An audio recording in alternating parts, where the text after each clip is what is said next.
Right guys, it's Fuji weekend, or should I say more Fuji X series weekend, and as many of you may know already, it's out there in the market on the grapevine. Fuji have announced the launch of a number of different cameras as we thought they would do, in particular, which include the X Pro 2, the XE2S and the X70, as well as some others. I think there's one more they've launched, a waterproof camera. I will be talking about that in a further bulletin. Also a couple of lenses and firmware updates. But for now, let's focus on the big boy that we've all been waiting for 4 years now. The X Pro 2. So what's it got to offer? What's the new one got to offer the Pro in today's market, where cameras are up in their specs in every way? Well, first of all, let's put my glasses on. First of all, they're offering a new developed 24.3 X-Trans CMOS Generation 3 sensor.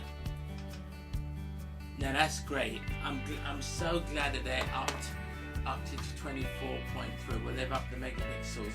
We've got so used to the 16 megapixel across the range, and with the competition up in their megapixel count, what many have called it megapixel war, Fuji needed to do that as well. I'm so glad they have. What else? Processor Pro image processing engine, which they boast is 4 times faster than a conventional image processing engine. Now these are their words, so there's no way of testing that, but I'm just reading out what I've got here in the details.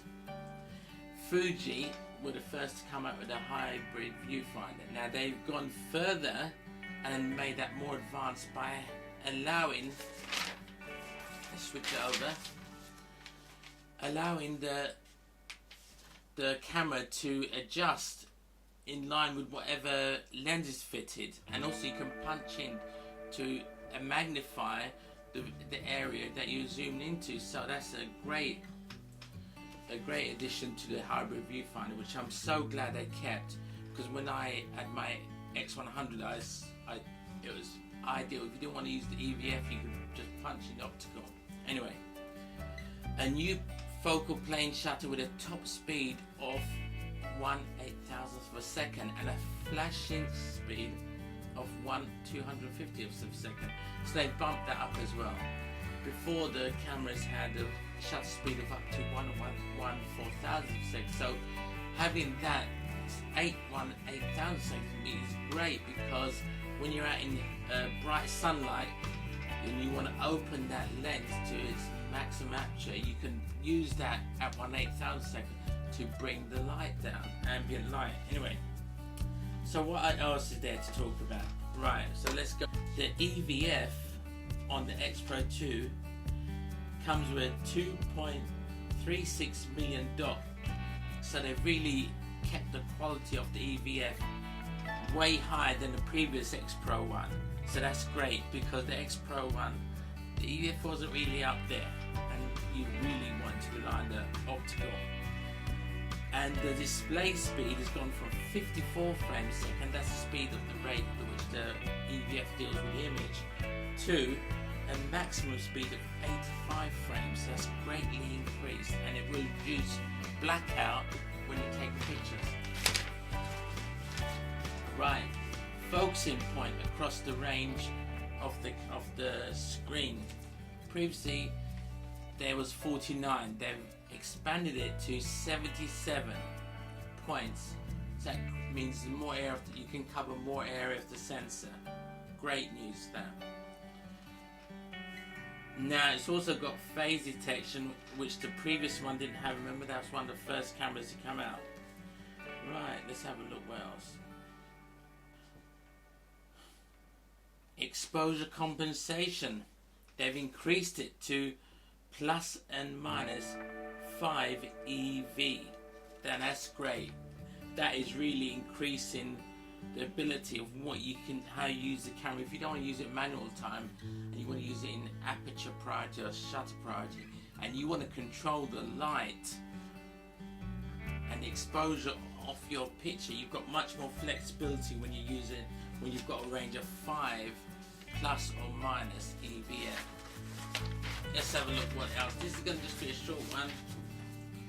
Now this I particularly am interested in, the quick menu. Now the quick menu has 32 shortcuts. Out of those 32 shortcuts, you can adapt 16 to what suits you. Now that's great. Imagine half of the quick menu you can adapt to your favorite shortcuts. That makes it extremely easy if you want to punch into the menu, go to what you want, change it quick. You know, some cameras in particular, I won't mention the name, but their menus are so complicated you spend all day. This way, put on quick punch on the quick menu, go into what you want, change it and back out again. You haven't lost the momentum of the shoot, or you haven't lost the picture itself. Let's see what else. We got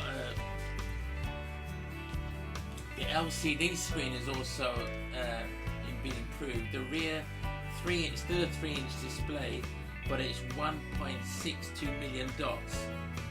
Great. Mind you, they haven't added a tilt or swivel screen because, as Fuji say, they've wanted to keep it rugged, because this is a pro camera after all, and they feel by having a tilt screen, it makes it more vulnerable to damage. Also, let's look at the weather sealing. 61 points. They've got different seals, 61 points across the camera that are either wet splash or dust resistant. And now with all the weather seal lenses coming out, that's a perfect combination for someone who wants a great camera like the X Pro 2 but wouldn't have considered it before because it wasn't weather sealed. But now it's got all what a Pro needs. Also, dual SD card slots, fantastic. That's what Pro often look for, dual card slots. This is the first time I don't think the XT1's got dual card slots. So you've got backup, you've got security that your images aren't going to be lost should you want to back them up from one card to another. But anyone who wants a Pro camera and a mirrorless camera, something that's lighter, will definitely be looking at the X Pro 2. Now, I think that's the main points I'm going to go over. This is a fantastic camera. You can look up and put some links to where you can find out more information on the X Pro 2. Please do check back for more details on the other cameras. I'm Sean, and this is Fuji Film X Series Weekend. See you in the next bulletin. See you later. Bye bye.